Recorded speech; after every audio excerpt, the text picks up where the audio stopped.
সমুদ্র উপকূলে কামানের গর্জন, আকাশে টহল দিচ্ছে যুদ্ধবিমান। দৃশ্যপটে যেন বাস্তব যুদ্ধ। উত্তর ফিলিপিন্সের কাগায়ান প্রদেশের এই মহড়া যেন এক নিখুঁত প্রতিরক্ষার চিত্র।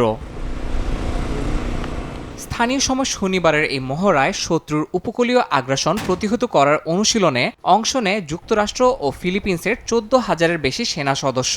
গোলা বারুদ লোড করা বিভিন্ন হামলা আর প্রতিরোধমূলক অবস্থানে থাকা সৈন্যরা অংশ নেন প্রতিটি কৌশলগত ধাপে। বার্ষিক বালিকাতান মহড়ার লক্ষ্য দুই দেশের সামরিক সমন্বয়, উপকূলীয় ও সমুদ্র নিরাপত্তা জোরদার করা। চলবে 9 মে পর্যন্ত। এতে অংশ নেবে অস্ট্রেলিয়া ও জাপানের সেনারাও। চীনের সঙ্গে ফিলিপিন্স ও যুক্তরাষ্ট্রের দ্বন্দ্ব আর ইন্দো প্যাসিফিক অঞ্চলে মার্কিন কৌশলের কারণে এই মহড়াকে খুবই গুরুত্বপূর্ণ হিসাবে দেখা হচ্ছে।